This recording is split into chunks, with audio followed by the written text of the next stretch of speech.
Vou falar aqui de uma menina que não mostra o que encontrou, de um cara que nem sabe o que perdeu e de um monte de gente que odeia o que nem está ali. Angel's Egg, O Ovo do Anjo, é uma obra que você pode muito bem passar a vida sem nem saber que existe, e uma vez sabendo pode também ter bastante dificuldade de encontrar para assistir. E mesmo assim pode estar mais perto de você do que você imagina, porque sabe quem fez? Mamoru Oshii, do famoso Ghost in the Shell. E se você tiver a infelicidade, como eu, de parar para ver Angel's Egg logo depois de ter tropeçado com Neo Genesis Evangelion, pode ser que você reconheça, como eu, o mesmo cheiro de pólvora queimada, disparada por aquele mesmo tipo de gente que, andando nesse mundo sem conseguir se relacionar com o Altíssimo, também não consegue nem derrubar as próprias barreiras e nem se esquecer dele. Por que será, né?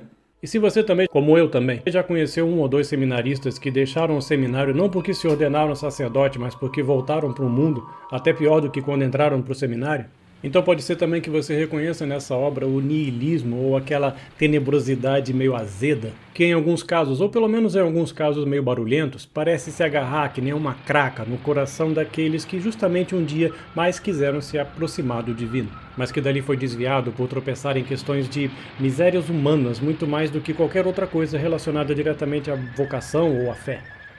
Estou dizendo isso porque parece que o Mamoru Oshii ou foi ou quase foi seminarista na juventude.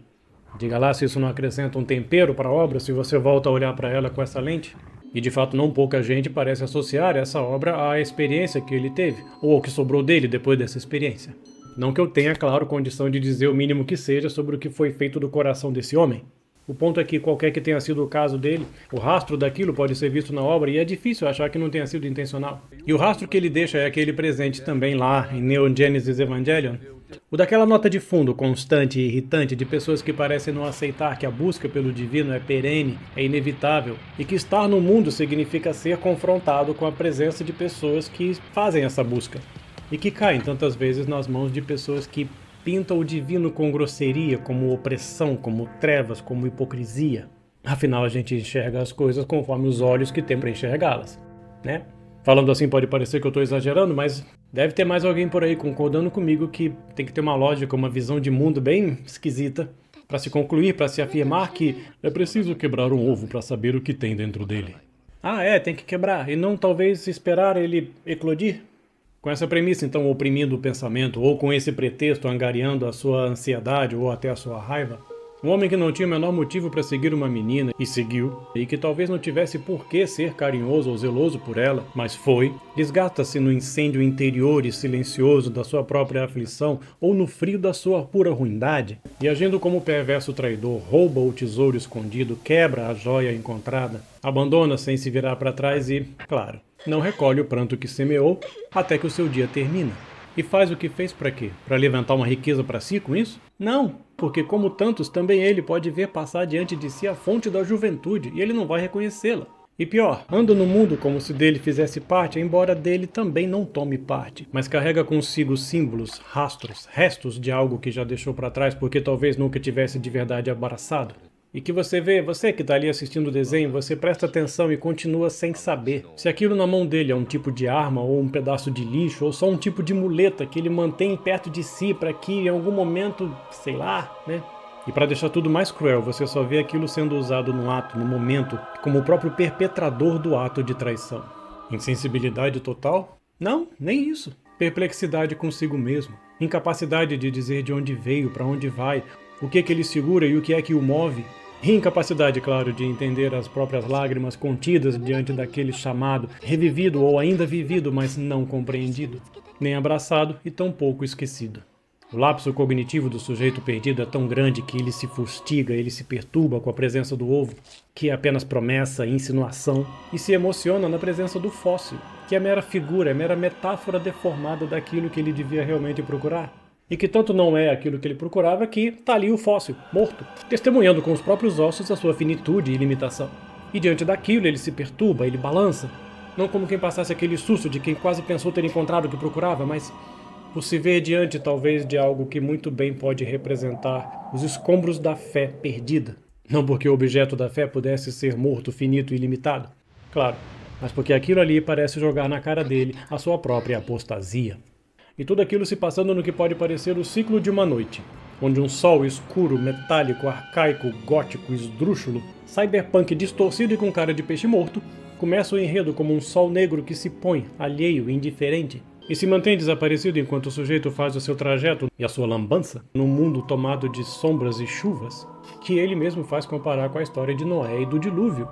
Só que com um final mudado, desesperado, torpe, mostrando novamente aquilo que você consegue ver e cheirar em tantas obras por aí, que é aquele ódio nutrido não pelas coisas como são, mas pelas falsidades que contam. Conhece esse resumo? Talvez 10.000 pessoas nesse país que odeiam a Igreja Católica por aquilo que ela é, mas milhões que odeiam a Igreja Católica por aquilo que eles pensam equivocadamente que ela seja. Pois é. Na melhor das hipóteses, uma culpa insuperável, mas na pior das hipóteses, uma falácia do espantalho muito convenientemente vivida. Mas no fim, a mesma coisa, a mesma vida que acaba à beira de um mundo que chega. E o mundo onde você se percebe preso é uma barca, que também não é a igreja porque você a abandonou, apenas os restos de uma humanidade cínica, degradada, encalhada e sem saída. Até que a vida termina, o sol se ergue de novo e as contas serão pedidas. E o testemunho das tuas obras pode, infelizmente, miseravelmente, serem as lápides, os féretros das vidas de fé que você ajudou a desfazer, das almas que você ajudou a perder, das chances de redenção que você se recusou a aproveitar. Né, Griffiths, sua besta? Mas se a morte ou a tragédia são para todos, nem por isso a desgraça é para todo mundo. O sangue dos mártires continua sendo semente de cristãos, ainda que isso seja relido, seja refigurado como ovos, trazidos à tona pelo último hálito de vida de um coração inocente machucado injustamente. Porque apesar de toda a realidade que negam, apesar de toda a verdade que relativizam, aquilo que é está lá, aguardando, eclodindo, vivo. E quanto mais feio e escuro o teu coração, tanto mais feio e tenebroso parecerá aos teus olhos. E assim como ninguém pode se gloriar por ser filho de Moisés ou de Abraão, porque das pedras Deus pode fazer filhos de Moisés e de Abraão, pelas mãos do mesmo Senhor, irado e farto daqueles que o rejeitam, assim como também então aqueles mendigos na rua foram chamados para participar daquele banquete, sabe? Aqueles banquetes cujos convidados não apareceram, dando desculpas cada vez mais débeis. Pois é, assim também, o sol da verdade ainda vai renascer, belo e glorioso, para aqueles que olharem para ele não através do cinismo das suas misérias, mas por aquilo que ele verdadeiramente é e nos chama a ser com ele. Ele que se fez rosto, caminho, verdade e vida. Rezemos também então por Mamoru Oshii, que ainda está por aí, ainda pode voltar. Mas rezemos sim por ele e por tantos, porque enquanto a gente consome tanta coisa bonita, bem feita, cativante, alegre, tem muita gente se perdendo, tem gente até quase que escravizada, desenhando sem parar, sem ver nem a família, dormindo embaixo da mesa, trabalhando para entregar ao mercado e aos nossos corações mais uma obra tocante, enquanto seu próprio coração continua talvez frio e sem rumo.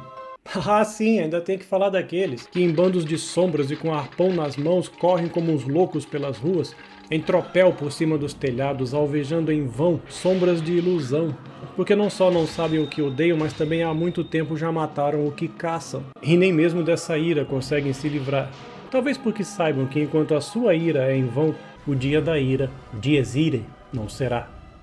E aí naquele dia, Sodoma e Gomorra serão juízes de muita gente cheirosa dessa nossa atualidade, e até um bárbaro cheio de sangue nas mãos pode se ver feito em juiz de juízes.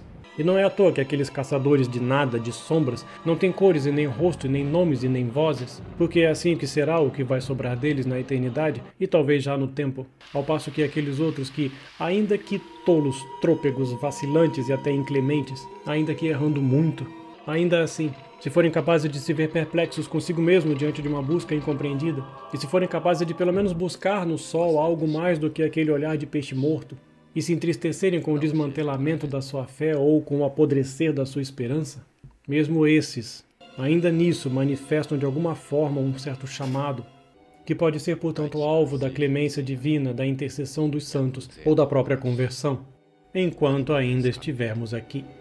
Se você não faz ideia ainda do que eu estou falando, e se você também não tem certeza se está a fim de ir atrás de um troço que vai ser difícil encontrar, e quando encontrar, talvez não faça o menor sentido ou pareça não dizer lé com cré, assista 86.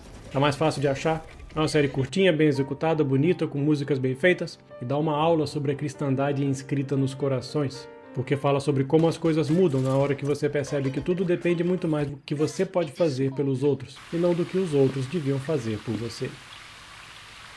Agora, se você faz alguma ideia do que eu estou dizendo, cogite inscrever-se no canal. Se você inclusive já viu esse desenho e viu sentido no que foi falado aqui, cogite a área de membros. Eu sou Marco Aurélio Roca e felizmente ainda me emociono com bastante histórias por aí, mas eu não me importo realmente tanto com animes ou coisas assim. Eu me importo em saber se eles nos apontam para o alto, porque se não o fazem, a maioria do que a gente consome nos puxa mesmo é para baixo. E se a gente não se dá conta disso, a gente cai nas armadilhas daqueles que estão muito mais interessados em nos ver encalhados, sem saída e enxergando Deus como um inimigo bastante feio, e andando nesse mundo a chamar de perfume qualquer lamaçal no nosso coração. Deus abençoe.